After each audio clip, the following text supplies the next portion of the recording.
We'll do it live. Okay. We'll do it live! Please remain silent while I am speaking. We have a lot to get through. Put that cigarette out. You know that I'm the cream of the crop. Oh my God, he's gonna puke! He's gonna puke! He's fat! You three guys want a war tonight? You got one! To beat a man, you gotta beat the man, and I'm saying, woo, right here!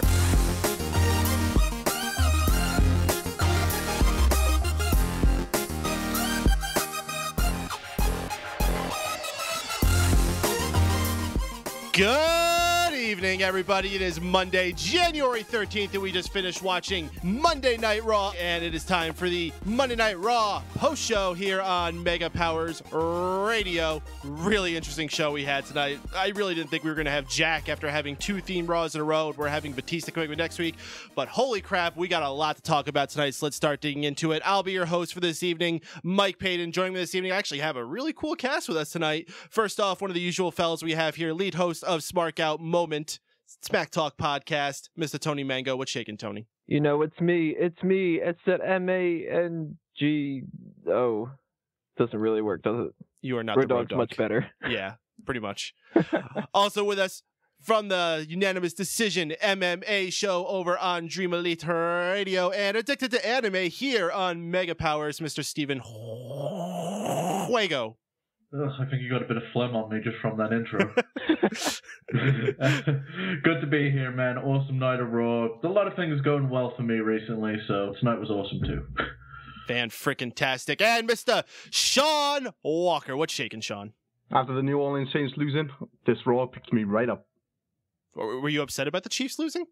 The New Orleans Saints, yeah, that was good. Or the Chiefs, Saints. Shows how much I know about sports. Well, let's introduce someone who does know something about sports. Returning to the post show after quite a long missing period, Mr. Chris Jester. What's shaking, Chris? Hey, it's great to be back, guys. How's everybody doing? I think we're all tremendous. I think we're all excited to talk about tonight's show. There's lots of cool stuff going on. So let's go ahead and start digging into it. Why don't we? We just want to remind everyone that we are live on Mega Powers Radio. We got the chat room going where you can be talking in there. We also got a phone line. We already got a couple callers in there. Going to ask you guys just be patient for a little bit. We're going to be opening up the phone lines around 11:30 for calls. If you want to call back later, that's cool. If you want to sit there and keep listening to us, your prerogative. But we're going to start rolling here. We got a shit ton of things to talk about. I don't even know where to start. So let's just go from the end. We had two matches this evening of Daniel Bryan and Bray Wyatt going against the Usos. First one at the very start of the show, which I thought was quite odd indeed after they were spending the whole week building this matchup of Bray Wyatt and Daniel Bryan teaming together. And it started the show, which already just set off bells in my head, like something's going on here. We're going to see Daniel Bryan wrestling again.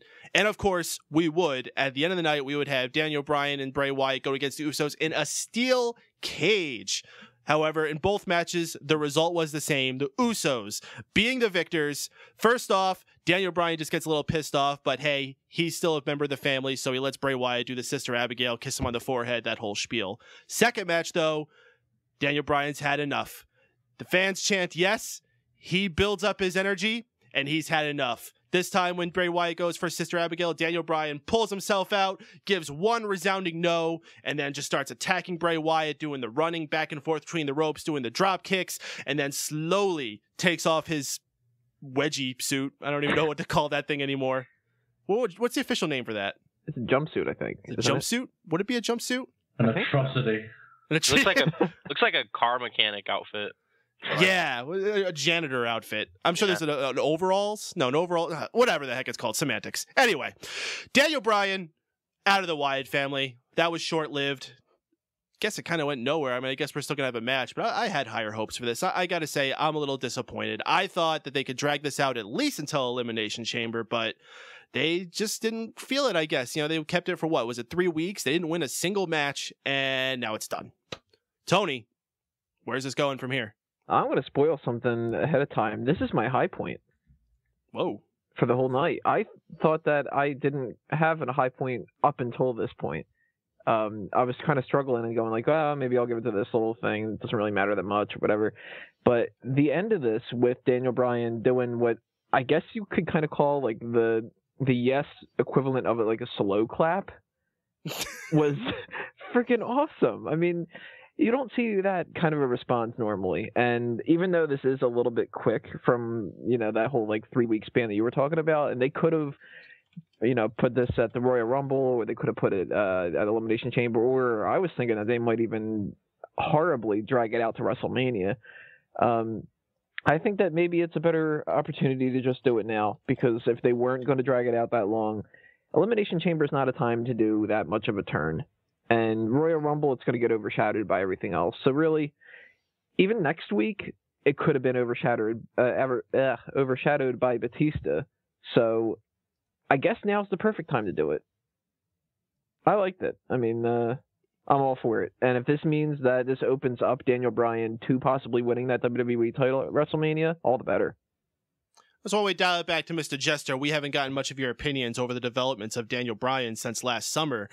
How have you been following it? How have you been? I know you haven't been watching it that much completely. Are you invested into his character? How do you feel about him being a part of the Wyatt families? I know you were a huge Wyatt family supporter on their initial coming in. I'm really disappointed that they didn't do more with this. I agree with Tony. The moment when he turned on them was good. It was big. I didn't think he was gonna let him sacrifice him a second time. I think the crowd was behind it. What I think this was them saying, we tried to turn him kind of heel. The crowd didn't give up on him. They love him anyway. And we're just going to make this a short thing. They could have probably dragged it to WrestleMania, I think. I think we could have had a Bray Wyatt, Daniel Bryan match at WrestleMania. I don't think Bryan's in the championship plans, so no. I don't see what else he's going to do. I'm pretty lost on where Daniel Bryan's going from here, but obviously he's still someone that's really popular and the crowd's still really behind. So I definitely think that the Wyatt family are so interesting, and Bryan just fits. He just looks like he fits in with them. I really think they could have dragged it on a little longer, but Tony's right. This might have been the best night to do it if they weren't going to drag it out long term. So now, do you think we could call this the Daniel Bryan Griffin situation? He kind of did this big thing and then just kind of rescinded on it 2 weeks later. Right. Yeah. Maybe he'll rejoin them in 2 weeks. Del Rio's going to hit him with his car. Yeah. Shaun, these fans, as Jester said, never gave up on Daniel Bryan. There was a lot of worries going into this that Daniel Bryan was going to lose this love that he has from the crowd. Obviously, it has not gone down one bit. If you saw that wide shot they had at the end of the evening of the entire arena simultaneously chanting yes with Daniel Bryan conducting, that was just an awe-inspiring shot. So, Shaun, does Daniel Bryan capitalize on still having this momentum behind him? Or, as Jester said, is he just going to be kind of floating around going through WrestleMania season? Yes. And more yes. What it is, WWE creative got it wrong. They fucked up turning back to being Daniel Bryan instead of Daniel Wyatt or whatever the fuck. But yeah, I think he's going to be in the main event picture come Elimination Chamber. I think he's going to win. He's not going to win the Royal Rumble. He's going to win the Elimination Chamber. It's going to be CM Punk versus Daniel Bryan at WrestleMania. Quote me on it. Oh, they did give a lot of teasing of CM Punk being in the Rumble tonight, making a big deal about it. Everyone else are just kind of like, oh yeah, this guy's in the Rumble, and this guy's in the Rumble, and this guy's in the Rumble. But CM Punk, we're going to give him a whole segment with Kane. Mm-hmm. So they did highlight that a little bit. Steven, how about you? Where do you see Daniel Bryan's future going? Definitely winning the Royal Rumble. I think he's the only one that should win the Royal Rumble. It was really interesting tonight how they just decided to turn him on this Raw of all choices. I thought it'd come at a pay-per-view or something. Either it's a display of lack of commitment to an angle, that or they feel the angle wasn't hot and they decided to cancel it. And if they did decide all this time that they wanted to turn him tonight, they just got fucking lucky that they had the crowd that they did. Well, I gotta say, the crowd for the most part was pretty quiet tonight, but man, they came unglued with Daniel Bryan, going back to the Daniel Bryan of old. I'd say Daniel Bryan, they went for, well, they definitely went over for. I'd say the only other people that they really popped for tonight was the New Age Outlaws. Yeah, that's about appropriate. I didn't hear that kind of reaction for, man, Cody. Cody's fallen down a lot. Poor Cody. Mysterio, I guess, got an okay reaction. Actually, the Big Show, I think, got a pretty good pop tonight. Yeah, of all people. To be fair, Big Show was over for a while during that whole time when he was stealing Daniel Bryan's chant. So I suppose he's carried some of that momentum with him. But tonight was definitely the Daniel Bryan show. I think you go with him to win the Rumble. And you have CM Punk go ahead and win Elimination Chamber and let them two duke it out at Mania. The only other match I want to see for Daniel Bryan besides Punk at Mania is against Cena. Oh, man, what if we end up with Daniel Bryan and CM Punk as numbers 1 and 2 in the Rumble, and they go all the way? That'd be cool. I'd fucking mark out. I was marking out tonight, but I think I might mark out a little more even for that. But what about the Triple H thing? Triple H has to have a match at WrestleMania, so he has to fight either Punk, Cena, or Bryan. They can't have Batista come back and have him against Triple H. He has to take a part 3. What about Orton? He could fight Orton. I would hate that so much, especially for the title. I definitely think it's going to be Triple H and Punk, but I really want it to be Triple H and Bryan. I think for Bryan to get over the whole not winning the belt fairly thing, he has to beat Triple H at WrestleMania. It can't be anybody else. It has to be Triple H. Are you guys saying you don't want to see Triple H and Brock 4? Oh, God. Brock Lesnar, unfortunately, was not on the show tonight, but his upcoming opponent, Big Show, got a nice little squash match with Jack Swagger, and that's about all we need to say about that. Some other noteworthy things we did have tonight, though. We got our first inductee announced going into the WWE 2014 Hall of Fame class, and that is the Ultimate Warrior. I thought it was going to be Narcolepsy Man for a second. He had some good matches, Narcolepsy Man. Sure did. That one, it was a total sleeper of a match. I see what you did. His finishing hold, sleeper hold. Come on, okay, I can go all night. Enough of this. Enough. Ultimate Warrior, it's official, will be our first one going in. We had a long debate about this in our little private chat. We were talking over whether this guy's going to be the headliner, whether he's going to have someone above him. Why don't we just go around and talk to the rest of you guys about it? Chris, why don't you start us off? How do you feel about the whole Ultimate Warrior going in, and where do you think his place will be in as far as the structure of the class? This is huge. Obviously he's the headliner. I honestly never thought the Ultimate Warrior would make the Hall of Fame. There seemed to be too much bad blood there, and I'm legitimately surprised. And I think this is a good omen for anyone. You know, Vince is willing to do business. If you can clean up your drama with him, you know, a lot of people have a chance at making the Hall that we may not have thought could. Now, obviously, certain people who have drama with him, you know, can't do anything about that now. Randy Savage, but I think this is a big deal, and Warrior's definitely the headliner for sure. You bring up a very good point about how much they have buried the hatchet with so many people, and I think over the last 4 or 5 years, where we've really seen that come into play with people like Bret Hart, Jake the Snake coming back in, and now Ultimate Warrior. They've built up the relationships back very well. I guess the only person left would be Angle.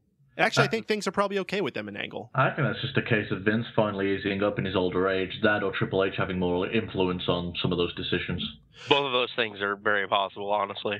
Mm-hmm. Probably a combination of the two. I think if Kurt Angle wanted to come back, I think the door is open for him. With a lack of main event stars, hell yeah, the door's open for him. They're taking back with open arms. Jester, I cut you off, though. Was there something else you wanted to say? I think you can say what you want about Warrior's in-ring ability or anything, but for his time, he was one of the 3 biggest names there. So I think he's definitely a headliner. For that, early Hulk Hogan era, Warrior is one of the 3 biggest. It's Hogan, Savage, and Warrior. Well, let's look at it. Post the 4-year Hogan title run, how many people really pinned Hogan clean immediately after that? It was Taker, Andre, and Warrior. Mm-hmm. Are the only ones I can think of. Did Savage even pin him at any point? I don't think so, no. I don't think Savage ever beat Hogan clean. I don't think Taker was clean either. Wasn't that the whole Flair put the chair Flair out? put the chair, you're right. Okay, so scratch Taker off. So Andre and Warrior, that's all you got. Mm-hmm. And even those were kind of shady clean, but they were clean. Yeah, he did that whole I kicked out at the number 3 thing. Right. They were Triple H or John Cena clean. Yeah, there you go. Steven, I think you were the one who was a little bit more down on the Ultimate Warrior. No, I was defending him. I think he's one of the best choices you can pick. I think it was Tony that didn't agree with him headlining it. Mm-hmm. Personally, I think he definitely should headline it. He's one of the few people left from back when wrestling was still a hot thing, and he's one of the biggest names. Mm-hmm. I'm all for it. I mean, who else do you put there? Macho Man's dead, so as much as he deserves the headline spot, you can't have him have the closing speech. And let's face it, you all are kind of interested in seeing if he does it in character and goes berserk on the main headline speech. I'm up for it. Of course he will. If he does it in character, it's going to be fucking epic. I don't even think he's going to do it in character. I think he's just going to lose his shit. He's just going to go nuts. I think he just always is in character. I mean, when he got his name legally changed to Warrior, he just became Warrior all the time. Yeah, if he just comes on and starts fucking shaking the podium and shit. But how disappointing would it be if he comes out and he's like, "Hello, everybody. I'm so happy to receive this award. I can't thank you enough. I don't really know what to say. I'm rendered quite speechless. Have a wonderful night. Please tip your waitresses and drive safe." It would mean he's the biggest work artist ever if he does that. He's been working us for 20 years. Corporate warrior. Corporate warrior. He did have the short haircut in that recent WWE 2K14 commercial. And he was in an office building. He should just be corporate warrior, but he should just still be fucking nuts.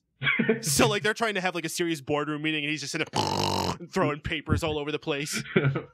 Who's that guy? Oh, that's just warrior. That's what he does. He makes Kane look a lot better. So. Yeah. Tony, you were playing devil's advocate and saying that you don't think Warrior should headline. Who the hell can over Warrior at this point? I mean, they've already put in all the other big names without digging into something more recent. Like I think the names I said were Undertaker or Rock. Who would you possibly put ahead of Warrior? That's the main problem. It's really tough to think of somebody who's a big star. And I can't really think of any off the top of my head other than my main idea of Vince McMahon. I know people are against it and they think that he shouldn't be there until he ends up, retiring or, something ends up going haywire and it's like we kind of have to put him in there. He dies or something. But I still think WrestleMania 30, that's not an Ultimate Warrior type of thing. And the other names that I had made up before, we did an old thing on Smack Talk of WrestleMania Hall of Fame inductions that need to happen and stuff. And so many of them can't match up with Ultimate Warrior. I mean, we had Jake the Snake, we had Scott Hall and X-Pac and Diesel and Psycho Sid and even Takamichi Noku and shit. But none of them really are as high up as Ultimate Warrior. But at the same time, to me, Ultimate Warrior is the top guy for WrestleMania 30. I'd be perfectly fine with it if it was WrestleMania 31 or 29 or whatever. It just seems awkward to me. He doesn't seem like he's that important. But again, who else do you put in there? I mean, this is kind of like the thing where a problem where they put too many people in the same year. Like, what was it? I think it was 2006 where they did like Hogan and Sheik and Piper. They did like everybody they possibly could in one year. Yeah, that's the problem. They should have made somebody like a Bret Hart should have been a headliner of 1 year, or Hogan a headliner of 1 year, so on and so forth. The only guys that are on the roster is like an Undertaker or something. Yeah, Undertaker probably would be my second choice if they weren't going to go with Vince McMahon. Well, and that's kind of a an iffy thing because he's still kind of wrestling and everything. So exactly. Well, the only thing I think would make the Undertaker fitting is if they put him in with Paul Bearer. Yeah, maybe. That's the only way I think they can make it like okay. So they do it like we're going to do this pair and we're going to bring them both in. That would make sense. You can also give him separate inductions. Just do it on the same night. And I actually have to credit the Solid Monster for this. He always laid this info down to me, taught me some knowledge. Paul Bearer apparently was a huge Mardi Gras fan. So to be inducted in New Orleans would be very apropos for Paul Bearer. Honestly, I think he should have been inducted when he died, going into that it was too soon.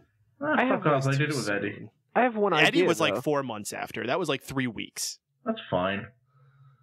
I have one idea, though, about this whole idea that you can't induct Savage because he's dead and he can't be the headliner. I still say, why not? Well, why not just who's going to accept it for him? I don't know. Maybe Vince McMahon. You kind of do something. How about Stephanie then? Huh? Oh, damn it, you beat me to it, you son of a bitch. She already got something else from him. But why not do something where we don't need an actual headliner this year? You just do like a huge retrospective, and you just say like, this is WrestleMania 30. We're going to look back on these, immense characters from all the other years. We're going to induct all these other people. Ultimate Warrior can be like the secondary titular kind of guy. So what you're saying is WrestleMania should put in the Hall of Fame. Kind of. But you could do like that kind of an idea with Randy Savage and just kind of go like, look, Savage is one of those people who represents the whole point of WrestleMania. He's got the pageantry to him. He was a former champion. He headlined. so on and so forth. We'd like to induct Randy Savage under the spirit of WrestleMania, kind of a thing. That would be a good BS way to get around it, I think. Last man we want to check in with here until we start opening up the phone lines. Mr. Shaun Walker, how do you feel about Ultimate Warrior's announcement of being the first inductee into the 2014 Hall of Fame class? I don't particularly care for the Hall of Fame. So I was just writing, just skip me altogether because I have nothing to say on this matter. I think it's just a publicity stunt. It's just a whole BS. Well, of course it is. It's not a legitimate Hall of Fame. We all know this. I mean, when I'll put Eric Bischoff in there. Why Eric not? Yeah, I'm okay with Eric Bischoff going, especially now that he's cut ties with TNA. Why not? Headliner. Not as a headliner, but I could see Eric Bischoff in the Hall of Fame one day. Yeah, sure. How about Bubba the Love Sponge? Yeah. Glacier's going to be headliner. I think eventually there will be a point where he has to put in other promoters like Bischoff and Heyman. Didn't they put in what's his face, Bill Watts or someone like that? I'm not sure, but you could put Jim Cornette in just based on his just based on his WWF contributions, plus everything else he's done. He made a lot of talent in OVW, so he definitely deserves it. I want to see Jim Johnston in there too. I want to see William Regal. Steven, I am furious with you. I forgot about Bubba the Love Sponge. I erased him from my memory. Oh my goodness. I am furious. Let's open up the phone lines here, guys, just to invite everyone on here. If you want to call in, area code 760-512-7247 is the number. That's area code 760-512-7247 to call in using your telephone or cell phone or landline or payphone, whatever you happen to be nearby. And you can also dial in, pressing the little Skype icon on our broadcast page, and get in touch with us. We also have the chat room running. Don't worry, guys. I see your questions coming in too. We'll be sure to get to them. First, we're going to start bringing on a couple of our callers. First off, patiently waiting on the line. Thank you very much. Caller from 412, one of our favorites, Mr. JD from Pittsburgh. What's shaking, JD? Hey, guys. How's it going on this fine Monday night? Oh, we're all feeling tremendous, man. I'm actually tired. Sounds like you're a little bit tired too. Yeah, I am a little bit, but I'm up, though, talking to you guys. So, to answer your first question, though, yes, Cowboy Bill Watts is in the Hall of Fame. He did go in a few years ago, so I'll get that out of the way right away. Thank you. As far as tonight's show, you're welcome.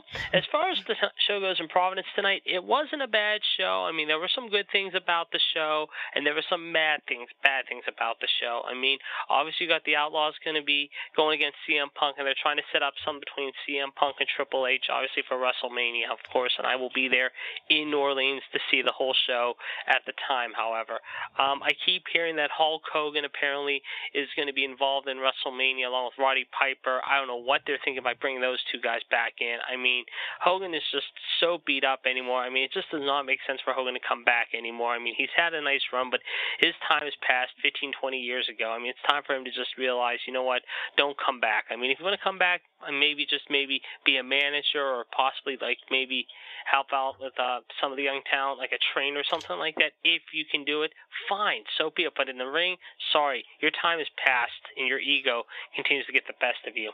As far as the Daniel Bryan thing goes tonight, I mean, yes, it was nice to see Daniel Bryan back as a face, but again, I mean, they did it too soon, too quickly, and where they go from here, I have no idea. Obviously, we'll have to wait and see. I mean, no Brock Lesnar tonight. Of course, we'll have to see what happens next week if Brock shows up, or they're going to save him till the Rumble, you know? I mean, they signed him apparently to a 2-year contract, and they haven't said what shows and what talents is going to be appearing in. I thought he would have been there tonight, but they're talking about Paul Heyman. However, they are talking about doing a Paul Heyman DVD. I don't know if you guys heard about that or not, but they are talking about that. But I'll tell you my list for this year's Hall of Fame. How I can see Paul Bearer going in, but there is talk about a tag team going. Now, I've heard rumblings between DX and the Fabulous Freebirds. I'm thinking you put the Fabulous Freebirds in this year, and another guy you should maybe consider for the Hall of Fame this year. Why not Steve Dr. Death Williams? You know, it's a possibility. I'm sorry, who'd you say, Dr. Death? Yes. He was in Mid-South, though, if you remember, for a while. He was a very big guy there. If you were looking at purely WWE contributions, I mean, that was a massive failure.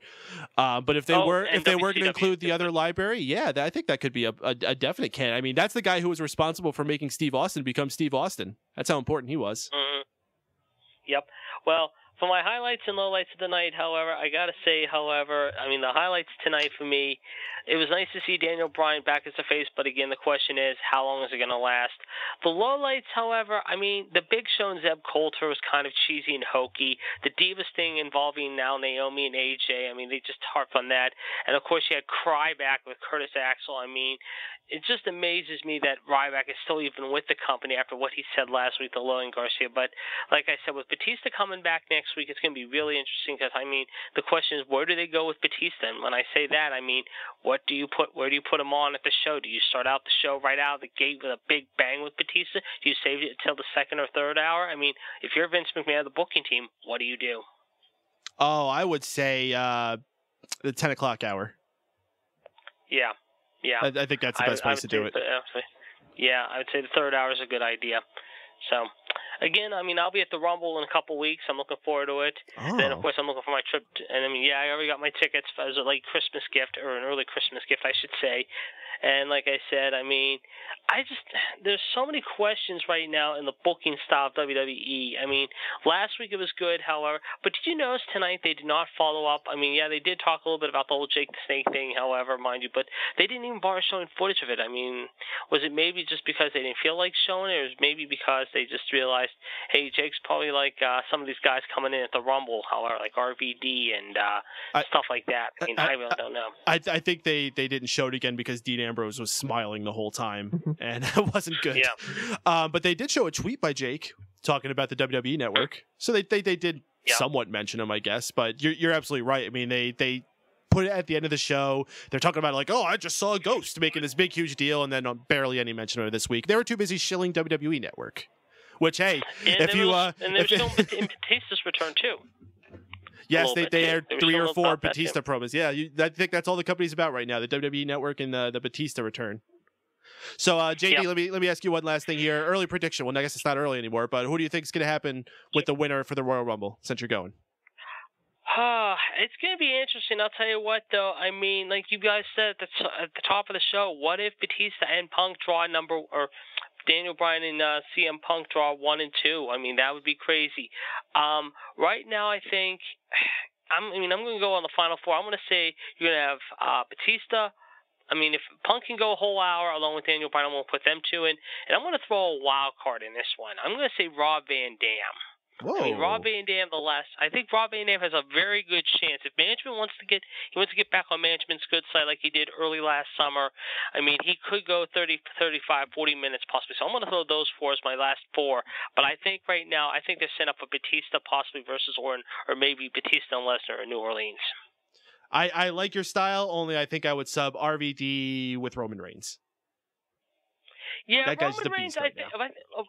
I think Roman Reigns will probably be the Kane of it. I'll say he'll be the Kane of the Rumble this year. He'll maybe eclipse Kane, if not top it, I think.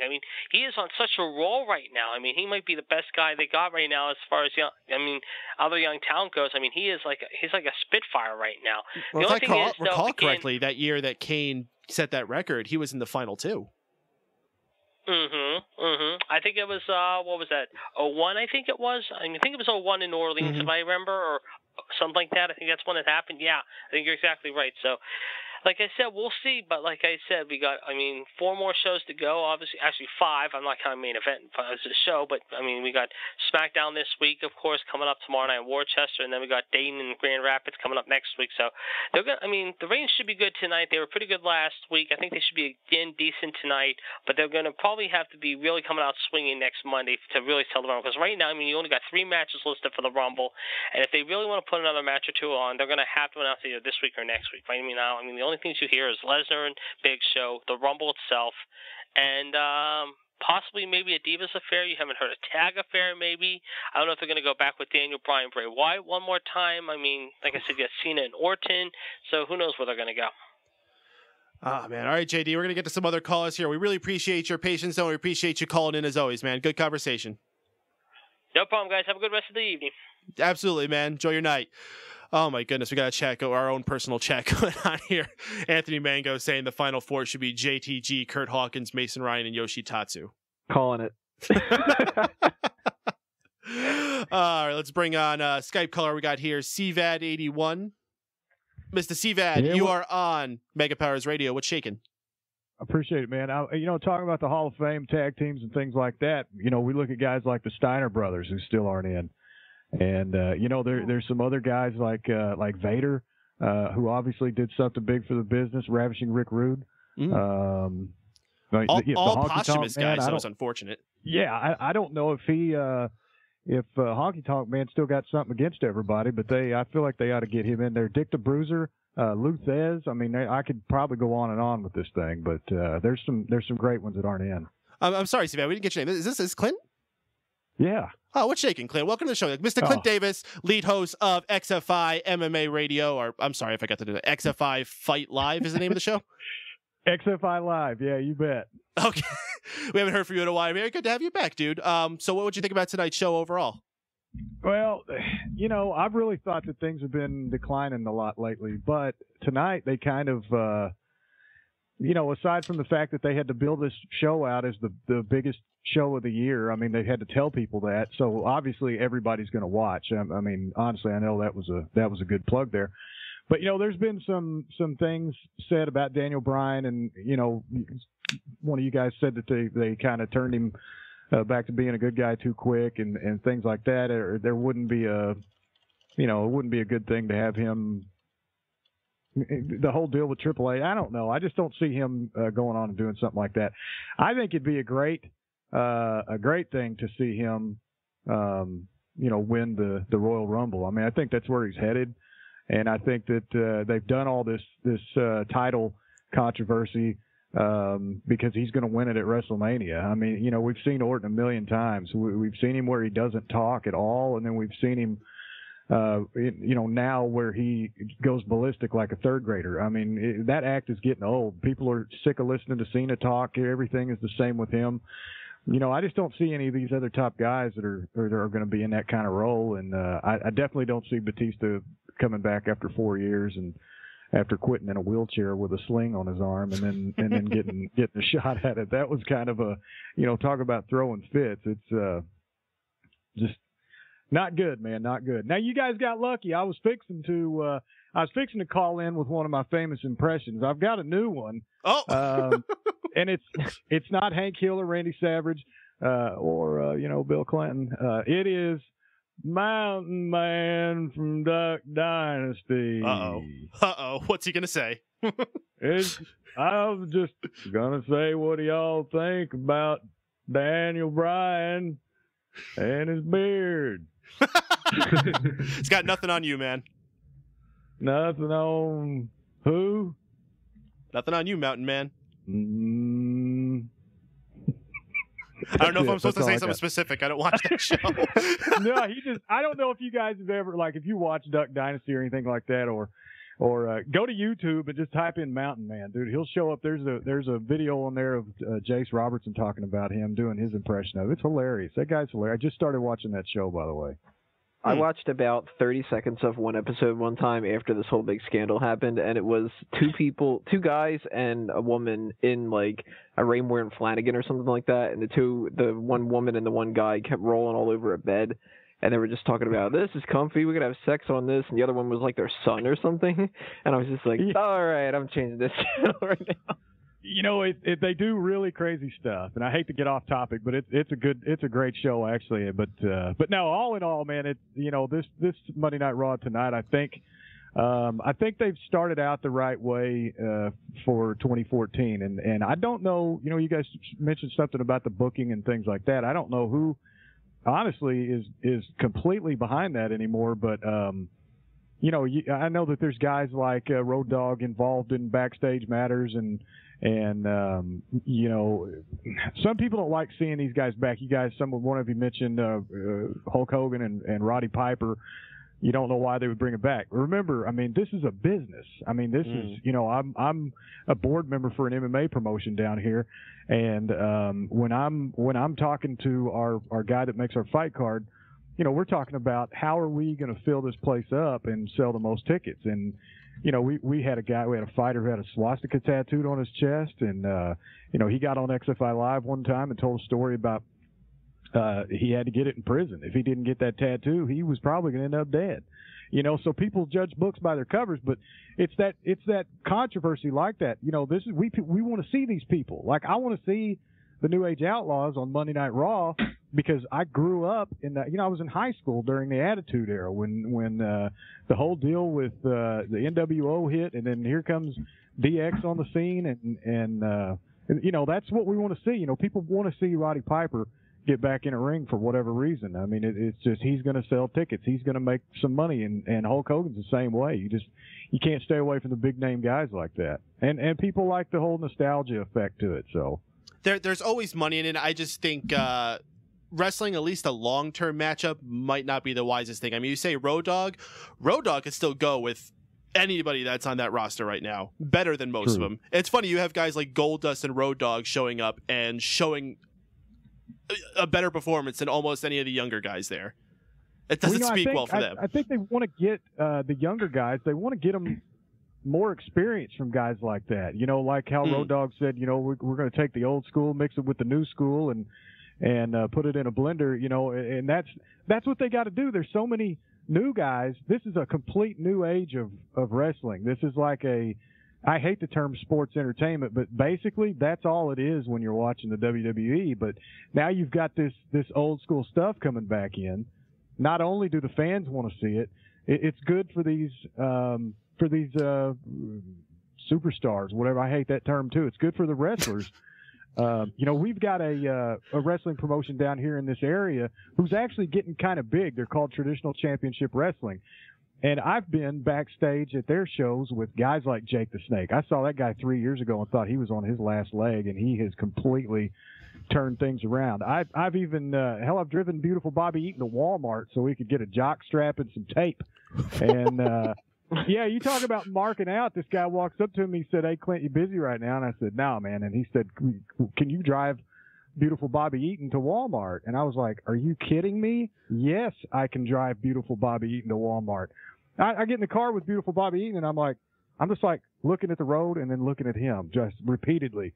He said, "You all right, man?" I said, "Dude, I'm driving beautiful Bobby Eaton to Walmart."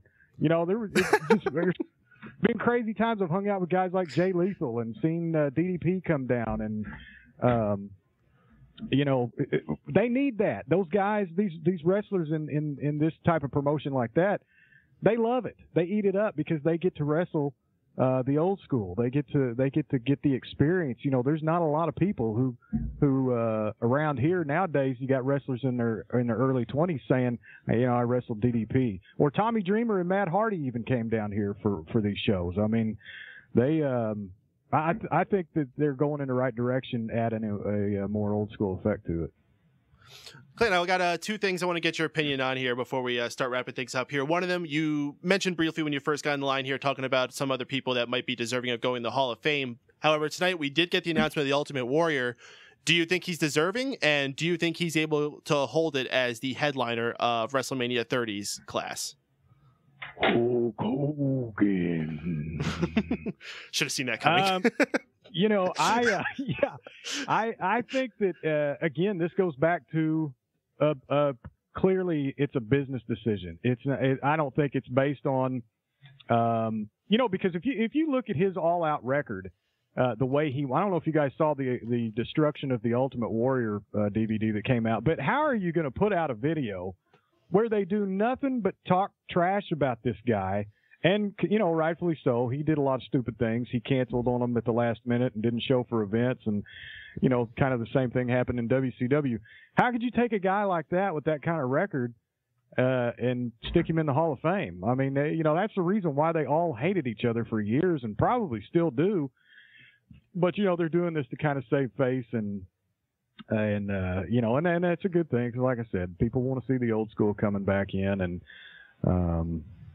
so I'm cool with that. If it's about business, I'm great with it. But if somebody said on Facebook, in fact, it was one of the guys that wrestles down here in TCW. He said, "What's the over under on how fast Ultimate Warrior is going to come out to the podium that night and go into business for himself. You know, I mean, that's all he's going to do. He's going to go crazy. And I did like the idea of getting up there and shaking the podium. Whoever mentioned that, that was me.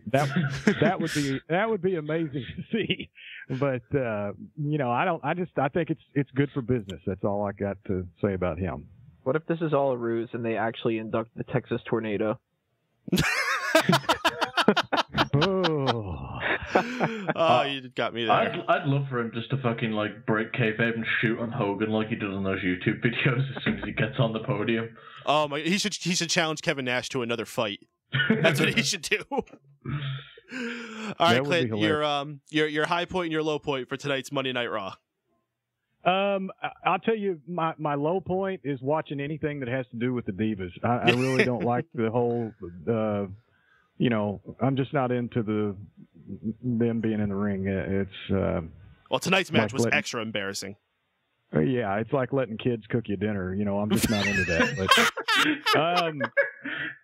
and it's silly, and there's probably going to be some fit thrown in there somewhere. But my high point, and I'm glad you asked me that because I've never. Well, I say never. I used to have this watching WCW. This probably hasn't happened to me in. I would say a good 15 years at least. At the very end of Monday Night Raw, I am watching as Daniel Bryan climbs the cage, and everyone in that crowd is with him. I mean, I got chills, and it's been a long time since I've gotten chills watching Monday Night Raw, but everybody was. I mean, he was in sync with everybody, and I know the yes chant is popular and has been for a while, but tonight there was just something different about it. I think that he's got a lot of momentum, and I think that the tide is kind of rolling in his favor here. And if they can use him the right way and not bring him in like guys like Antonio Cesaro, who they build to be the greatest foreign thing that ever came into the WWE besides Santino. You know, if they take him and use him the right way and don't blow it up with him, he's going to be probably one of the best we'll ever see. I think the people want to see that. Absolutely, Clint. We really appreciate you calling in, man. Totally cool of you. Yeah, man. Calling anytime. Appreciate it.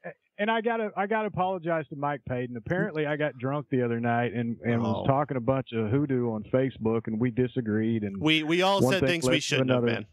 Yeah, so I appreciate Paden, you calling and being a cool listening, man. I apologize too. Look at this. We're making up on air. It's beautiful, people. That's how it goes. All right, guys. I appreciate you guys letting me be on. We'll talk to you later. Always welcome, Clint. Have a good night, man. Thanks, man. See you, Clint. All right, we got one more caller sitting on the line here. Let's bring him on. Another good friend of the show, Bryan the Brain Biner. What's shaking, Bryan?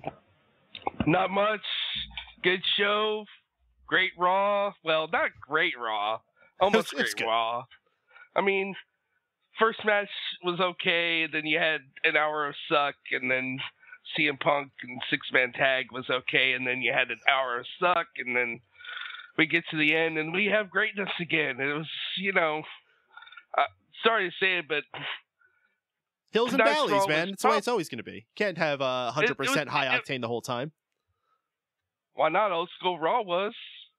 I mean, the thing is it was a B+ Raw until the end, and then we get A+.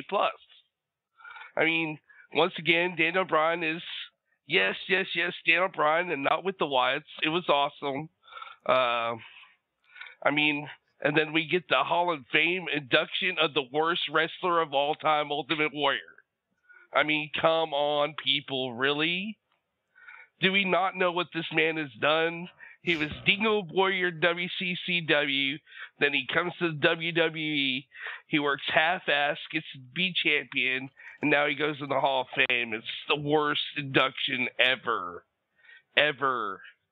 I've always hated him. He's never been fan-friendly. I just don't understand why people are marking out for the man. He just... Well, there's a lot of fans who don't know a lot about the backstage shenanigans that have gone down. They just know him as the guy who came out and shook the ropes and beat Hulk Hogan. Yeah, okay, that's great. One moment in history, but... Unfortunately, he chapped my hide when he was at WCCW. He was supposed to do a fan event where my family had actually won rights to go backstage at the WCCW event, get signed autographs by all the wrestlers, and he sat there, and I had an awesome Dingo Warrior, like picture, ready to be autographed. Mm-hmm. And he sat there and he ripped it up right in my face. And that's something you don't do to a child. It has always been my reasoning for hating him. Lex Luger is number 2 on my list as wrestlers that should never go in the Hall of Fame. But that's another story. It just. So Bryan, let's be positive. Let's not just think. Oh, so if it was an Ultimate Warrior, who would be your headlining person? Jake the Snake. Yeah, Jake the Snake. Absolutely, he should go in. I mean, he's not in there yet. But it's a headliner. You think he sells enough for that? He's come back from the brink of death to live again and be out there among us and not just do drugs and be an alcoholic. He was so fan friendly. He was one of the ones that actually, when I first met him, I was real young. He was super awesome, nice.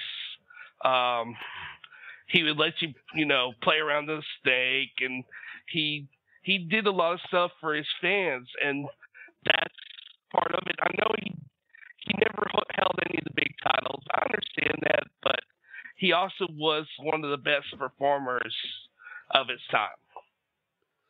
Yeah, I'm just worried that he's been out of the scene for so long. I think he's a name that a lot of people will remember just because it's just such an infamous name, Jake the Snake. That's something you remember when you hear it. He's just been gone for so long. I think he will be in this class. I don't doubt that he will be. I mean, Tony was saying it's tough to see Warrior as a headliner. It would be tough for me to see Jake as a headliner. I mean, the guy didn't win any titles. He had a lot of memorable moments. I mean, who could forget like the snake biting Macho Man's arm? Exactly. Was he involved in that blindfold match? That was him, right? Him and he was Martel. Blinded. He was blinded. Yeah, he was blinded, and then that's why they had the blindfold match. They put the one also over Martel. I think he did it with what was that thing called? The neutralizer? No, that's the neutralizer. Is that what it's called? The neuralizer. I don't know what that's called. The neuralizer. Yeah. One of those. Where the fans were actually cheering them and telling them where to go. It was awesome. You don't get that fan interaction. It's like Daniel Bryan. You don't get that fan interaction very often with a wrestler where it's like, I don't know, he's so over that we just make him so much better. I don't know. Maybe Undertaker. Taker could be your headliner with Paul Bearer. I do like that idea. Mm-hmm. I do like that idea. That's definitely plus positive. DDP would be another good one. He's been out of wrestling for long enough to go in the Hall. Kevin Nash is Diesel. 1, 2, 3 Kid or X-Pac, Scott Hall. I mean, you got a good list of people that are available for the Hall of Fame this year. I mean, I don't know. So, transferring out of the Hall of Fame, one last thing I wanted to ask you about with the big announcement of the WWE Network, which we haven't really even gotten a chance to talk about this show yet. We did a huge recap of it on the Smack Talk podcast, so check out smarkoutmoment.com if you want to hear more of our opinions on that. But Bryan, are you excited for WWE Network? Oh, absolutely. I cannot wait. I'm going to put my $9.99 down a month because that's cheaper than buying the pay-per-views. Mm-hmm. I do believe that eventually it will be $19.99 a month or $24.99 a month or something like that, in a few years or whatever. But I think it's well worth it. It's going to innovate how we watch TV, I do believe, because they probably won't be the last ones to do it. The thing is what I like to see is if they're going to do it, they need to get aboard with like maybe a Netflix or something like that where it's all encompassing, because to pay $9.99 just for one seems to be a little. I mean, I'm already doing it for Netflix and Hulu Plus. I mean, so WWE is going to give me more to watch because then I can check out my band, Let's see. Get to watch some old school Raw. Gets to watch some. You get to watch more Jake the Snake. Get to watch more Jake the Snake, and get to see WCW Monday Night Raw, Monday Night Wars, and Chris Benoit in some matches. I can't wait for that. That's another person. There you go. Put Chris Benoit. No. All right, Bryan. Shut the fuck up. No way. Bryan, your high point and your low point for tonight's Monday Night Raw. High point, Daniel Bryan, swerve. Because I do call that a swerve. Because nobody was expecting it after 2 weeks. Everybody thought it was going to go on forever. Low point, Divas match. And no Summer Rae. Oh, that's true. No Summer Rae or Fandango for that matter. I'm sure you don't care, but I do. And look, him going in the Hall of Fame wasn't even my low point. That's sad. We should put Fandango in the Hall of Fame. No, I mean, yes, put Fandango in already. Yes. All right, Bryan. We appreciate you calling in, man. Have a good night. You too. Lots of good callers tonight. Once again, the phone lines will remain open till we're going off the air. Call in anytime you wish. Area code 760-512-7247. And you can also do so by pressing the little Skype icon on the top. Take some comments we got from the chat room here. We got a lot to get caught up on. We were just talking about Jake the Snake going in. Retro on Limb Network also says Scott Hall should go in as well. I say, why not? Why not put the whole family in? Just get Jake, Scott, and DDP. Put them in together so they can have a good feel-good moment on stage. Yeah? No. Yeah, Scott Hall has to go in with Kevin Nash if he goes in with anybody. Yep. Or with the DDP by himself. I don't mind him going in with Hogan if Hogan goes in the second time for the NWO. Otherwise, it just needs to be the outsiders with Kevin Nash. I guess we'll remain to see that. Let's see. We got Mr. James Baelish calling in, and I guess this is something I can actually just forward to talking about the match. We had the New Age Outlaws teaming with CM Punk to go against The Shield. And this, you want to talk about a swerve. Out of nowhere, CM Punk was getting beat up for pretty much this entire match until he was getting ready to go for the hot tag.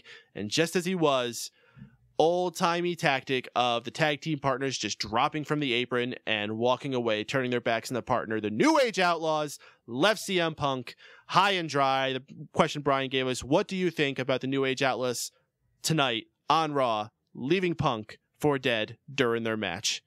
Tony, what do you think about the turn of events for the New Age Outlaws tonight? I think if this is all to do with the Triple H thing, and like the only reason that they're doing this is because of the same reason that HBK did, where they're friends with Triple H, that's good. But if there's another reason for it, then I don't really know. It kind of all depends. There was a lot of stuff I liked in this segment, though. I liked the match. I liked the beginning of it with the whole the introduction of New Age Outlaws, because that's always cool. One thing that's confusing me about that, though, is they still are bleeping out your ass better call somebody, but then he goes flat out fine with saying the badass Billy Gunn. So I'm really confused about that. JBL did a good little jab at Billy Gunn where he said that he forgot the words, so he needed the WWE Universe to help him out. The Flash Funk reference was funny. Two other things that I thought was funny during this match. These are just things that strike me funny. Emma in the crowd. Oh my goodness. Doing her stupid arm thing. Right. Did she pay for a ticket? They didn't give her just a backstage. Did she have to fucking pay? And would you let that bitch into the arena? One thing that just really struck me funny, and I don't know if anybody else noticed it, Seth Rollins, maybe about 10 times in this match, kept going, don't forget about that eye. Don't forget about the eye. The eye. Don't forget about the eye. And it was just like, dude, shut up. What eye? When CM Punk was down and he was holding his eye and Dean Ambrose was attacking like his legs or something like that, Seth Rollins really wanted him to go after that fucking eye. I must have missed that. I Yeah, found I it weird. didn't hear that either. Oh my God, rewatch the match and just listen to that part, because he does it, I swear to God, maybe 7 times in a row and then waits like 30 seconds and then starts doing it again. Between that and the long sleeves, it's fucking weird tonight. But I liked it. I liked the match itself before the turn. I liked the idea of the turn. I like how the New Age Outlaws are going to be coming to SmackDown and having the match with Cody Rhodes and Goldust. I think this is all, good signs ahead. Steven, we actually just got a follow-up question from Mr. James Baelish, and I'll pass this one on to you. He says, and lastly, do you think the New Age Outlaws will face Punk for a while, or is this just going to be a short-term storyline, I'm guessing, to get the New Age Outlaws into the Authority side? I think it's just a way to bring the New Age Outlaws back just as a full-time tag team. I don't think you're going to see too much with CM Punk and the New Age Outlaws, maybe the odd scuffle. But I think if the bigger picture is Triple H versus CM Punk. I don't know when, but that's probably what they're leading to. As far as the New Age Outlaws, I could see them getting involved in the tag picture. I honestly wouldn't mind a long-term feud between them and Cody Rhodes and Goldust. I'm a big fan of both teams. The one thing about this heel turn tonight, I'm just hoping that they're kind of, if you remember back in the 1999, there were heels, but they used to get the face pop and reaction during their talks, intros and stuff, and then go back to being heels. I hope we get that side of the New Age Outlaws and the fans. If they're still going to come out and do the "your ass better call somebody," or if they're just going to put on suits and just walk out, stone face. I want them to be like they were back when they were heels before. They used to be over with the crowd when they came out, then the fans would go back to booing them. But in the long run, I see the New Age Outlaws probably having a couple tag feuds, maybe have an odd scuffle with Punk, but it's all just going to lead to an eventual CM Punk versus Triple H match. Maybe that's what they're going to do at Mania for CM Punk and Triple H. Oh, don't get comfortable reading your handbook, Chris, because we're coming to you. I know you didn't start watching until later on than a lot of us, so you probably don't have as much of a nostalgic attachment to the New Age Outlaws, unless you remember them more from their TNA days. I guess you were watching them during that time. Are you excited to see them here, and how do you feel about this turn of events for them?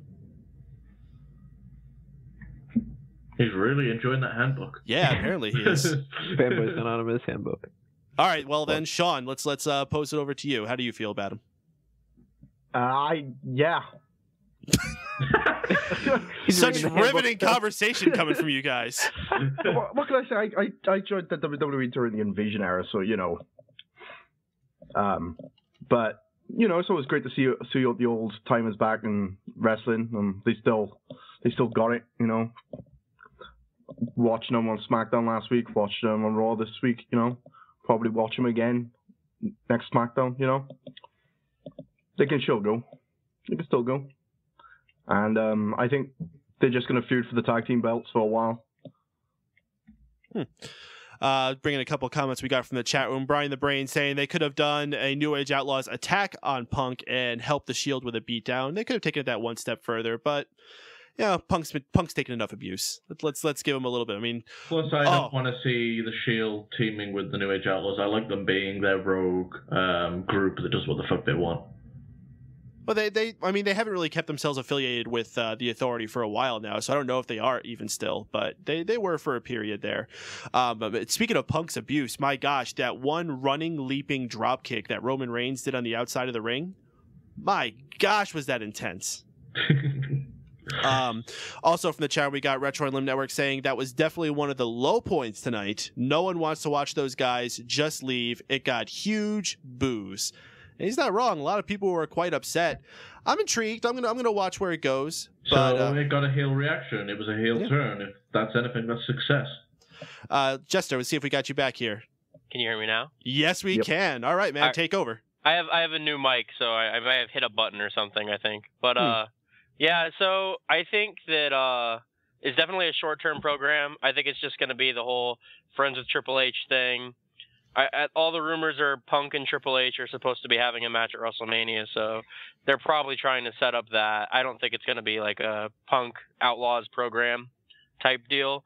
I'm not too excited about them being back. They're good for their age. They're pretty good in the ring. I'm not overly entertained by their characters. Maybe you guys have a nostalgic attachment to them because you watched them growing up, but they're okay. I'm not a huge fan, so it doesn't really do a lot for me. When they came back, I was like, oh, cool. But like, it's the Voodoo Kid Mafia. Yeah, damn it, Paden, you beat me to my joke again.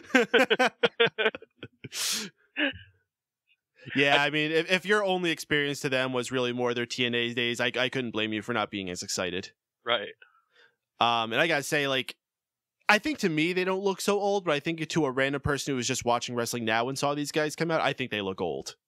Matter of fact, I had company over, and they came up with what I think I'm going to start calling him from now on. He called him bald-ass Billy Gunn. It's pretty appropriate. Well, JBL was trying to say that Billy Gunn looks better now than he did in 2000. I don't know about that. Yeah, because he had a fucking t-shirt on. I think it's his eyesight's just going, and that's why he looks better to him. Yeah, indeed. Sorry, let's start moving around some of the other bits we had on this show tonight. We had John Cena getting Damian Sandow was the one getting the rematch against John Cena after his unsuccessful cash-in attempt with his Money in the Bank about, 2 months ago? He said it's a new year, it's a new Damian Sandow, and it's time for him to get another chance. This was a fine little match. It wasn't too long, but I think they got a lot in there. Specifically, we saw Damian Sandow debut a new submission finisher. He calls it the Royal Arch. It's kind of like a sharpshooter, except he doesn't quite turn over all the way and puts more pressure on the lower lumbar or the back. It's neat. I dig it. I'd like to see it again. I think he could work it into more matches as he goes forward. And it's always good for everyone to have a submission because you never know where you're going to get caught off guard going into a submission match. When did he start using the Daniel lock? I mean, the crossface. Yeah, the crossface. Yeah, that's also something he pulled out later in the match. Cena initially had the STFU on. Sandow reverses that into a crossface, which absolutely surprised the hell out of me. Cena does this thing he does 100 times. You've seen him do it. He lifts the person up onto his shoulders from the ground, does an A, gets the pin, blah, blah, blah. John Cena wins. But Sandow, I think, making some noteworthy things here with 2 submission finishers. Steven, is this good development for Damian Sandow? And even though he lost to John Cena, are we going to see a new one this year? I don't think he's going to do anything spectacular this year. We might get a Intercontinental title run. I'd like to see that, just because I want to see what that old vintage title looks like on him. But I don't see many big things for Damian Sandow. I'm glad that he's adding to his repertoire, though. He's definitely a guy you can see using a submission, so hopefully they'll let him beat a few guys and get it over. You think with a guy who's so intelligent, he would learn a lot about like human anatomy and pressure points and things of that nature. It would be very fitting for him. I definitely agree. The match itself tonight wasn't too bad. It was a quick match. Both guys went out there, delivered.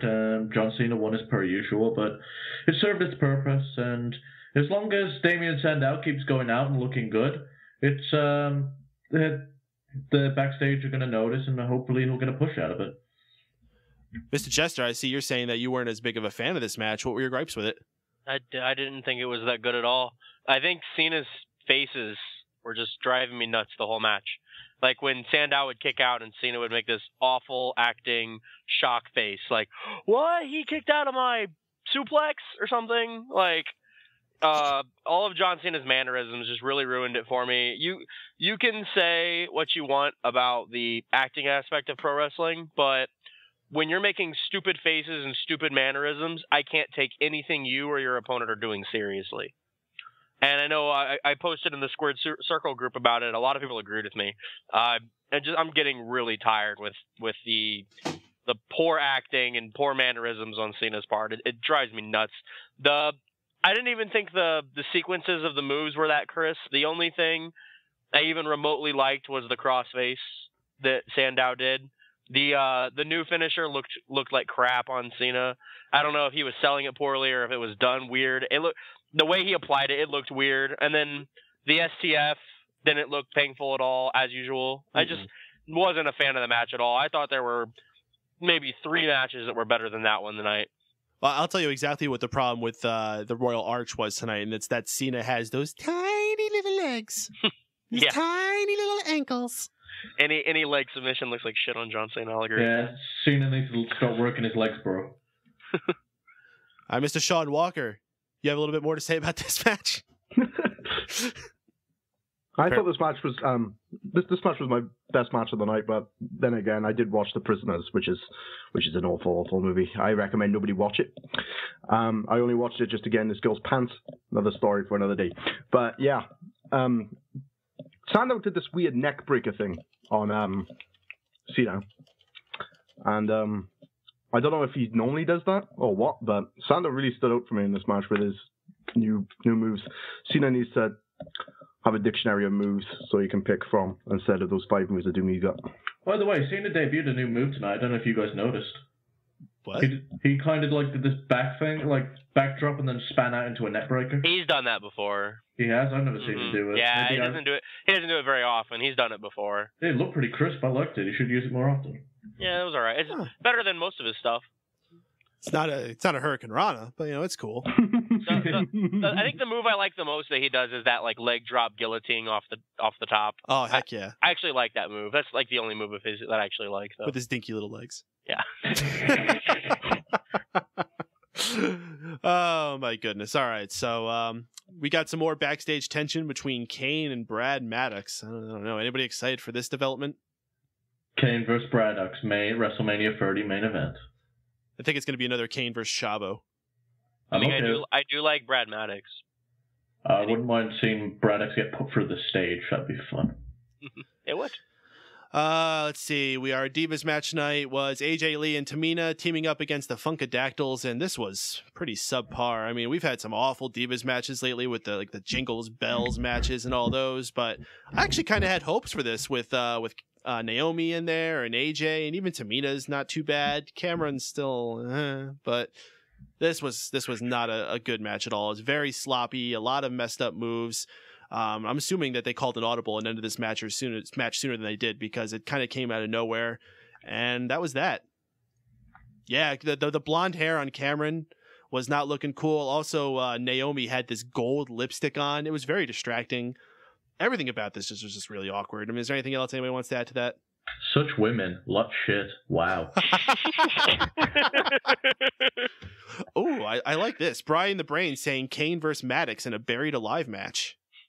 I can get it. We haven't had a Buried Alive match in a long time. I just had Triple H flash in my mind. Did someone say Barry? Yeah, that's what I did too. I was going to say, you do every week at Triple H is on Raw. What are you talking about?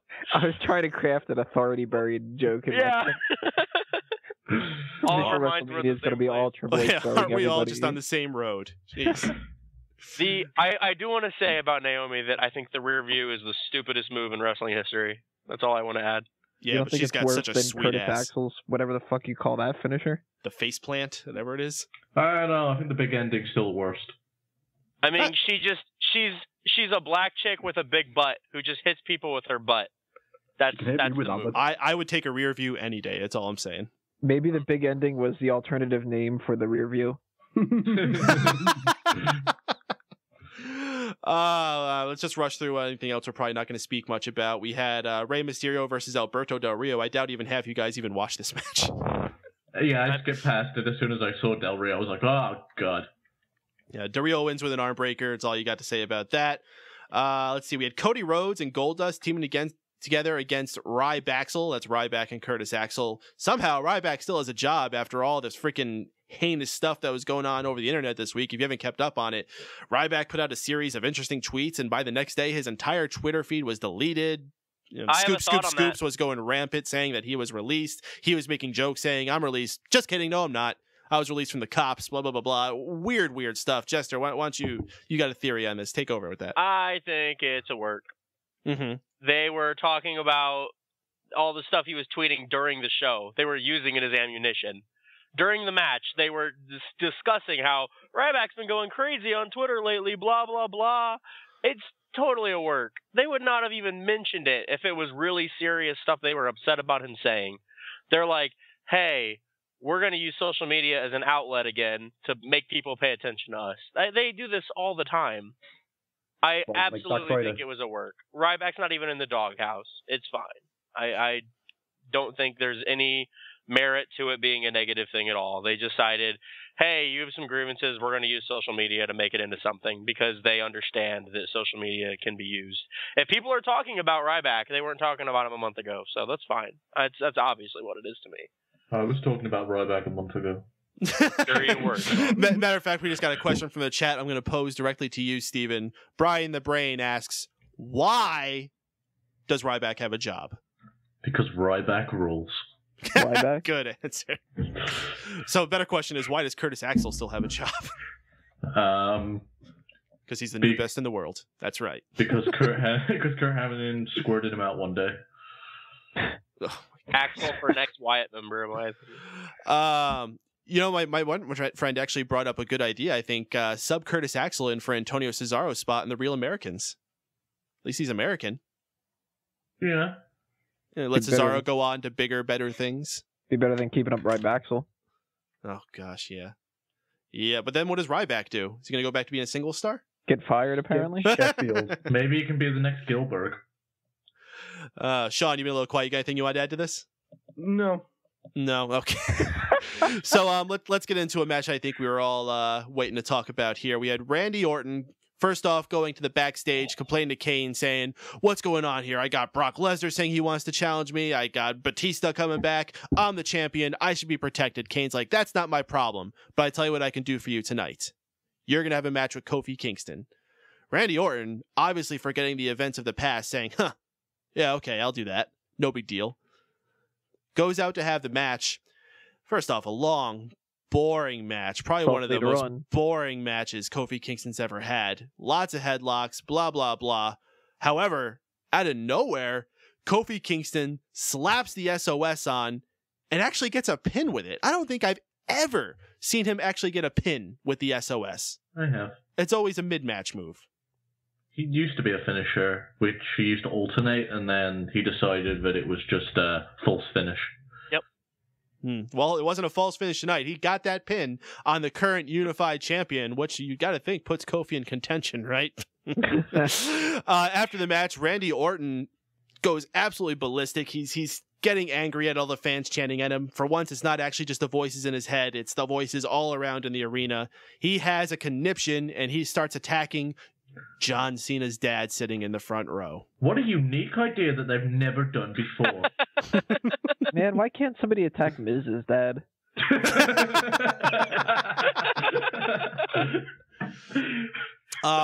We saw this years ago. Randy Orton pulled his father, John Cena's father, I should say, over the railing, put him onto the ground, punted him in the head. Obviously, they couldn't do something that extreme now, and obviously, I don't want to completely copy it. So this time, Randy Orton just kind of gave him a few punches, knocked him down to the ground. John Cena comes out, chases Randy Orton off. John Cena goes around the barricade to check on his dad, and the whole time John Cena's like yelling at people, no, move back, give us room. And they keep panning down to John Cena's dad. And all I can keep thinking of is, I feel so bad for this guy that he has to sit face down on that nasty ass dirty ground. Because I don't know if you looked, there was just all types of like sticky soda and popcorn and all types of crap sitting there. He probably got paid a lot. It's fine. No, yeah, you're probably not wrong. At least he didn't get dropped on his fucking head this time. Yeah, this is the third time he's gotten his ass kicked. Cena's dad's a pussy. I'm sorry.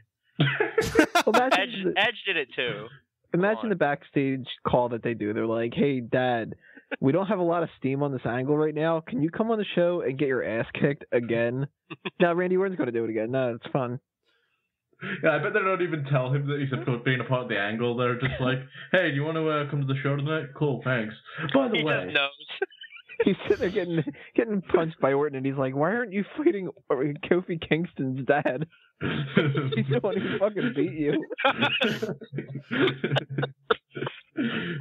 Oh, we're getting some funny comments in the chat here. We had Bryan the Brain saying this happened with Gallagher sitting next to him. Yeah, that guy did look like Fat Gallagher. I assumed it was like a friend or something, but then again, they kind of just rushed him off when the whole thing happened, so maybe not. It was just a dude sitting there. Retro on Limb Network, Mrs. Dad looked like Hillbilly Steve. Is that By the way, Retro's Clint. It is Clint. Okay. Is that another Duck Dynasty guy? Because I don't know who Hillbilly Steve is. I want to see Orton punt a watermelon now. Bryan the Brain telling us Cena's dad is an actor. I've seen him in TV shows. On Slim RJS, Mrs. Dad was an indie worker? Really? No. I can't imagine. No, that can't be Yeah, right. he actually was a turnbuckle. I was going to say he's a luchador. He fucking beat me out. I could see maybe like a backyard wrestler, but really? Yeah, he just used to beat the piss out of Miz in the backyard. Wow. Real Americans are gone who did not want to be there? Huh? What? The Real Americans are gone? What's happening? What? I'm so confused. I don't know. Let's just go around and get your guys' thoughts about this situation with Randy Orton and Kofi Kingston and John Cena and John Cena's dad. There's just a lot happening in this 15-minute period. Shaun, why don't you start us off on this one? John Cena needs to get his dad a VIP box in future, man. I'm telling you. That seat is just not working out for him. Every time he sits in that seat, something bad happens to him. So just put him in a VIP box. Safety first. Oh, Clint letting us know Hillbilly Steve is a staple on his show. He has a farmhouse down there and bench presses gallon jugs of pond water in the front yard. Are you sure this isn't a guy from Duck Dynasty? Sounds like it. Steven, why don't you take over for us? How do you feel about this whole situation that's going down with all these characters? First, I didn't think the match was too bad. I thought they did a good job of getting some heel heat with Orton beating him down. He actually looked a bit more vicious. That's unfortunate with when Randy Orton is in a long-winded match. He sometimes can get a bit stale, but overall, I didn't mind this match too much. As far as the angle goes, what's the fucking point? We've seen it before. There's already heat between John Cena and Orton. Why can't it just be about winning the championship for once? But whatever. It is what it is. This whole Orton versus Cena thing should have died out after Royal Rumble. So I thought they buried the hatchet. Like, what was it when John Cena got fired because of the whole Nexus thing, or maybe it was the John Laurinaitis thing, and he was going through the backstage and everyone was giving him props. The very last guy at the end was Randy Orton, and they hugged, and pretty sure they whispered sweet nothings into each other's ear, and then John Cena was back the next week on Raw. Wasn't a big deal, but I thought they were cool. You're supposed to forget about it, Paden. Shh. Oh, okay. Yeah, I wonder if they're going to make light of this the second time that Orton's beat the piss out of his dad. I mean, I know they're normally guys that just forget about the history, but it's kind of a big deal. Yeah, I don't know, man. I guess we'll have to see. I mean, I would be surprised if they even make any more out of this. I think this might have just been Orton was pissed. He lashed out on a guy who was there, and it's just more fodder for Cena to use later on. By the way, why were they putting a fucking neck brace on the guy? He got knocked out. Because he's old. And like whenever you're putting someone on a stretcher, you have to put a neck brace on them. They put him on a stretcher? Yeah. They took him off in an ambulance. Oh, yeah. I forget about seeing this. Remember John Cena had to like tell everyone in the front row to push their chairs back? Yeah, they must have really liked that. Yeah, I would have been pissed off too. They should have just got Orton to fucking throw him over the barricade so they could have just done it that side. Brian the Brain saying, I remember when family had to sit in the cheap seats, just like Emma tonight. Hey, at least Emma got a better seat than Zack Ryder. There's a picture of him just standing in the hallway with the open doors that just went on SEScoops.com. So. Like, hey guys, I know Fandango doesn't have a match tonight. Can I go out there? And they're like, no, the Usos are going to wrestle twice instead. Fuck you, Zach. But yeah, there's not too much to say about this. I didn't mind the match so much, and the angle's stupid. Just taking it back for a second, Slim RJS had a funny comment I had to add. He says, cute Kip is losing his battle with his hairline. Mr. Chris Jester, how you feel about what's going on? I know you're a huge Randy Orton fan. Are you upset about this loss to Kofi Kingston? I'm not upset. I love mentally unstable Randy Orton. He is so entertaining, and I also liked the match. I think when you're talking about the heel champion, you can't expect fucking drop kicks and cross-body blocks. You know, like, it's supposed to be a slow, monotonous pace. He's supposed to grind his opponent down. That's Randy Orton's style. You can't expect this high-energy match that you would normally get out of Kofi. I thought the match was fine. I liked it a lot more than I liked the Cena-Sandow match. And I know the direction they're going with this is Cena is going to avenge his dad and win the belt at the Royal Rumble. And it annoys the hell out of me, because what should happen is Orton should lose his shit and either get disqualified at the Rumble or should viciously beat Cena into the ground. But instead, Orton's going to let this psychological bullshit cause him to lose to John Cena, because he's got to avenge his daddy. As soon as Orton attacked his dad, I said, Cena wins at the Rumble. No way anything else happens. I thought it might have been Punk winning the Rumble and Punk facing Orton at Mania, but now it seems like Punk's going to face Triple H and Cena's going to face somebody else. I don't know who. But I thought the match was fine. I think using Cena's dad again is retarded. And I really like mentally unstable Randy Orton. And I also read a thing earlier today that said Kofi is supposedly getting a character change, a heel turn, new entrance music, all that stuff. So this is probably the start of his push. Gonna be a hard pill to swallow. Bring that theme in. I love that theme. Yeah, I think if Kofi turns heel, he's got to stop with the exciting match bullshit, though. It's really hard to boo a guy who you enjoy watching all that much. Like, hey, this guy does all these cool moves and stuff, but boo, he's a bad person. You know, like, kids aren't going to do that. So he's got to change his style up if he's going to be a heel. Oh, can we just say, I didn't mention this, Big Show knocking out Zeb Coulter? That was messed up. How could people cheer that? We talk a lot about babyface and heel tactics. That's a total heel tactic. He knocked out an old man, a man who fought for this country. You sound like knocked out a racist. He's not a racist. He's just a nationalist. He's following the Sheamus mentality of go on the be a star thing and then bully people. Okay. Huh. Well, Tony, you're the last one we got here. Kofi Kingston beating Orton's pretty interesting. I mean, it's happened before, and then it didn't really go anywhere. I doubt that it's really going to happen this time either. I don't think Kofi's going to get some kind of a giant push now, especially now that we don't have that second world title. But, if they were going to give somebody a random win over Orton, sometimes it's good for Kofi to get a win here and there. It kind of helps him out. Guess who's getting punted next week? Oh, no. I wouldn't be too surprised, but I really hope that doesn't happen because I think that they need Kofi in the Royal Rumble to do some kind of a cool spot. Whatever happened to that whole thing with Kofi and Miz? Did that ever get a payoff? Well, you know what? Miz was another person that wasn't on tonight's episode, which was kind of odd. I mean, some people it makes sense. You don't have Brodus Clay or 3MB or whatever, but we didn't see Bad News Barrett. We didn't see Big E. We didn't see Fandango, Miz. So they mentioned Miz. That's all. They just mentioned he was going to be in the Rumble. I guess that they kind of just gave up on that unless they build that into the Royal Rumble. Maybe the two of them eliminate each other.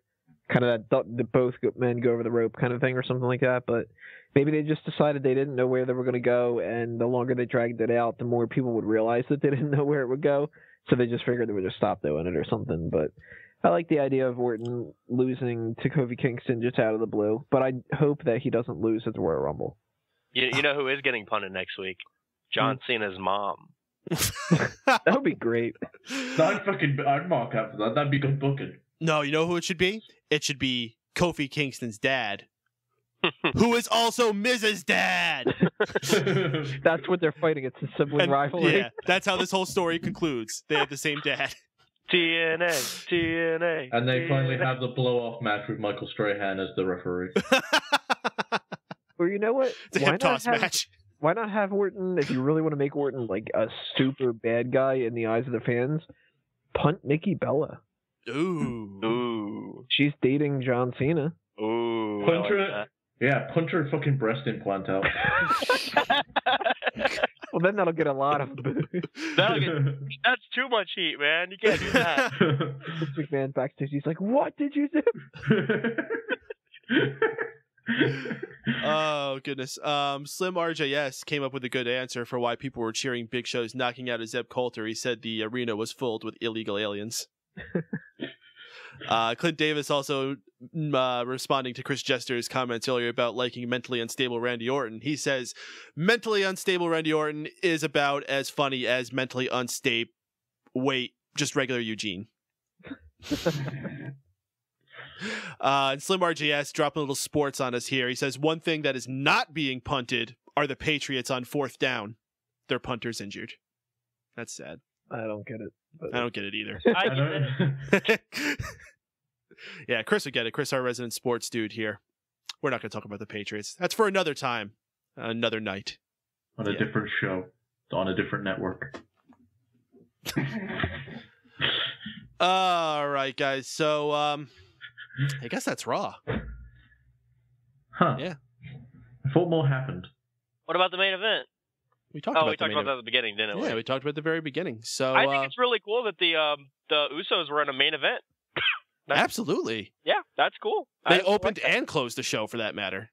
Yeah, rock on. They made a big deal about it too. They did that little video package thing, and then with the split screens, that was awesome. And they looked really serious when they came out. Like they were like, "Yeah, main event time," and they won. That's cool. I'm behind that.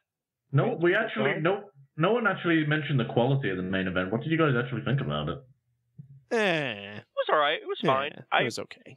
I mean, they wrestled twice, so you can't really expect either match to be super duper long. If you combine them, that's one really long tag match. So the second part just had a cage in it. So I've never been very big on tag team steel cage matches. I think it could have been more dramatic, like having one Uso fall out, and then it's like, I thought maybe then the other Uso would get his ass kicked by both Bryan and Bray for a while, but instead, like, one comes out, and then, like, a couple seconds later, the other one just, like, drops to the floor, and the camera wasn't even watching when he fell, and then it, like, panned over, and it's like, oh, okay, they win, ooh! So it's a resounding meh. Yeah. I liked it. It wasn't fantastic. We're not going to, I'm not writing it down on my list of the best matches of the year to, keep track of or anything like that. But I thought that it was pretty good. And the first match was, interesting too. Yep. All right, guys, let's go around here and get your final thoughts and your high point, low point of tonight's show. Steven, why don't you start us off? My high point was the end of the show. It was hard because I thought my high point was going to be the New Age Outlaws. Every time they cut a promo, it was just so much fun. But my high point ended up being Daniel Bryan at the end, kicking the piss out of Bray Wyatt and just being so over with the crowd. I guess I got lucky with the booking on that one because the reaction was probably the strongest I've seen for Daniel Bryan, and I don't know if there's any that's been as good. As far as my low point of the night, I didn't watch the Divas match, so it's probably going to be the Big Show, Jack Swagger, Zeb Coulter shit. Mr. Shaun Walker, your high point, low point for tonight's show. High point, Daniel Bryan. Thank fuck. And I got a low point, which is kind of a funny one. During the Randy Orton attacking John Cena's dad, there was a woman screaming enough. Oh God!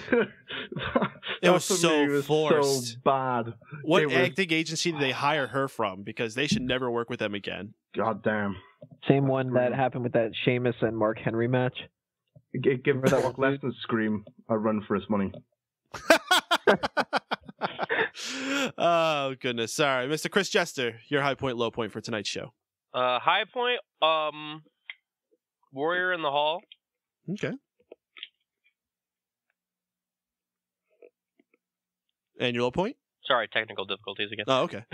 High point, Warrior in the Hall. I think that's the big deal. I think that it's about time. It's a good surprise. I mean, you hear rumors about it, but I didn't think that was something we were going to see. So I think that's the high point. Kofi upsetting Orton was another big thing, and Bryan, turning on Wyatt at the end. Those were also up there. So it's nice when you have three things you're trying to choose between for a high point. Low point, probably Cena and Sandow. I was pretty salty after that. I don't think it did anything for Sandow. So it kind of... I understand that Cena needed to win the match, first Raw of the year, going into a title match in a couple weeks, but I just thought it could have done a little more for Sandow. It really just did everything for Cena and nothing for Sandow. It could have been more competitive. And when you go back and watch that Money in the Bank match they had a couple months back, Sandow looked like $1 million coming out of that match. Yeah, I didn't actually have a problem when he lost that match, even though he was like the only person to legitimately cash in on an injured person and still lose, because he looked good in that match. And instead of going in a positive direction after that, his career just like downward spiraled. And then that was supposedly the reasoning for this match tonight, that, I haven't been able to sleep since I lost that match and blah, blah, blah. And then he just loses clean again. And it's like, okay, well, I guess you're going to keep losing sleep. Like, it did nothing for him. Drove me nuts. Definitely the low point. Finally, Mr. Tony Mango, your high point, low point for tonight's show. Low point, Rey Mysterio versus Alberto Del Rio. Two guys that I think are massively overrated and boring and bland. So you put them both in the ring together and blah. Honorable mention for the high point, the sign that Zeb Coulter had: sneakers are for feet, not for crossing our borders. Another honorable mention for the high point, that kick from Roman Reigns. But my main high point, the Daniel Bryan situation and the whole end of the show. And kudos to the Usos too. It's almost a unanimous choice on that there. Well, not quite, because I'm actually going to be venturing off from that as well. My low point first, however, I got to give it to the Divas match. And I know it's always the easiest thing to just blame it on the Divas, but this one was particularly horrendous. At least it wasn't a Jingles Bells match. At least it wasn't a 7-on-7. But they got to do something for these girls. They either got to train the ones they have better, or they got to bring in some other ones that can go out there and not make me think they're going to hurt themselves with every single move they do, because it's seriously at that point. It's not just at the point where I'm unhappy with the quality of the match I'm watching. I fear for these girls' safety every time they're in the ring. Like for the last 2 years, every match, every time I see them, I'm afraid I'm going to see a neck broken. And I don't want to have to worry about that when I'm watching a match. And yeah, you can worry about that anytime. That could happen in any match, but anyway, that's why the Divas are there for me this week. And my high point, I'm going to be the only person to go ahead and say it, the New Age Outlaws tonight. I think after how they've hooked people with their last couple performances at the Slammies and Old School Raw last week, having them come in this week and finally cement themselves in something that's going to show that they probably going to be around for a little while, I'm excited for that. And the way they did it, I didn't expect it. I mean, when they dropped down, I blurted out, "Whoa," really loudly. True, honest surprise. Such a rare thing to get in wrestling these days. So I'm going to go with that for my high point tonight.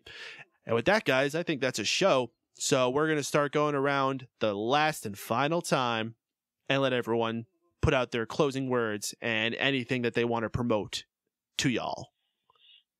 Mr. Stephen Wago, why don't you start us off? Well, first off, it was a fun show tonight. I was surprised that Raw was going to be as good as it was, but I really enjoyed it, enjoyed being on the show tonight. Been having some success with Addicted to Anime's fan page on Facebook, so you can go ahead and type in facebook.com/addictedanimefans if you want to find out more information on Addicted to Anime's upcoming podcasts. The next topic we're going to be talking about is Full Metal Alchemist and Full Metal Alchemist Brotherhood. Every Tuesday, 10 p.m. Eastern Standard Time, I'll be over on the Dream Elite Radio doing Unanimous Decision MMA. Last show we did, we recapped 2013, and this show we're going to be basically getting into the next fight card that involves Luke Rockhold and Costa Philippou. So that's what's next on the agenda.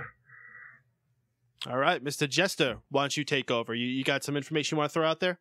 Yeah, always check out fanboysanonymous.com, guys. That's where a lot of us write our good stuff. I have a Justice League article coming up tomorrow about the new movie, spoilers and whatnot. Check that out. Also, I'm going to have a sports talk show on Friday nights. You guys should check that out when it comes around, a few weeks maybe.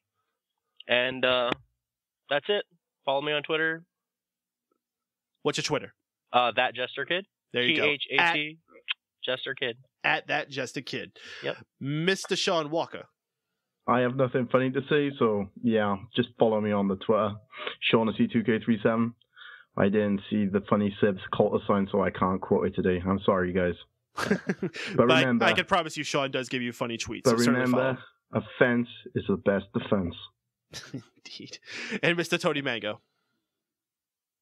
All right, it's been mentioned multiple times today, but my wrestling website is www.smarkoutmoment.com, and my podcast for that website is Smack Talk, which you can find on iTunes, Stitcher, and youtube.com/smarkoutmoment.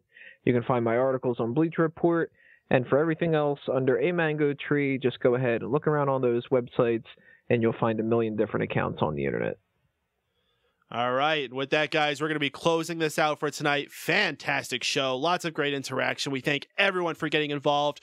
The fun doesn't stop here, though. Please join us on our Facebook page, facebook.com/Raw Post Show. And now we are also officially on Twitter at Raw Post Show. So you can continue talking to us, submitting questions, whatever you want to do, all throughout the week. And of course, join us live every Monday night following the conclusion of Raw here on Mega Powers Radio at megapowersradio.com.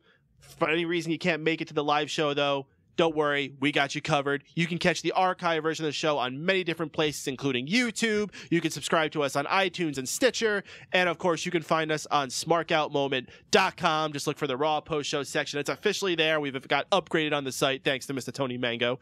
And you can find us super easily on there. I want to try to get some extra things inclusive for you guys to go there, some extra show notes. If you got any suggestions of things you might like to see, maybe we'll get like a webcam on everybody. Would everyone like that? Live webcams? No, you wouldn't. That'd be terrible.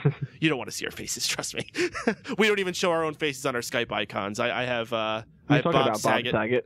Yeah, exactly. Yeah, I think I'm rocking the Walter White still. You are still rocking the Walter White, so we don't even want to show our faces to each other. But yeah, please check out all those other things. And of course, every Monday night here on Mega Powers Radio. Lots of fun. I appreciate everyone listening, everyone calling in. Thank you to, let me see if I can remember them all. JD, Bryan the Brain, Clinton Davis, and we may have had one other one, I'm not sure. But also we had lots of cool people. Slim RJS, what the heck is his name? I feel so stupid and embarrassing for not remembering your name. I don't know. The other guy who submitted a question. James Baelish, there you are. James Baelish. I don't know why I just said that like Wade Bear. James Baelish. Bad news that you remembered his name, that's why. Oh, goodness gracious. And of course, for everyone here on my team, Mr. Steven Wago, Chris Jester, Shaun Walker, and Tony Mango, I'm Mike Paden. Thanks for listening to the NPR Raw Post Show here on Mega Powers Radio. We see y'all next week after Monday Night Raw.